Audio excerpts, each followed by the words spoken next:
maglakbay na mag-isa upang aking malimutan mga kaapihang dinanas.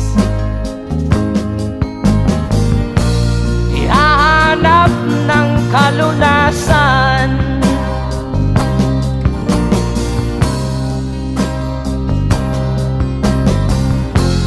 kami hinamak ng lubusan, hinapit, tinatawanan,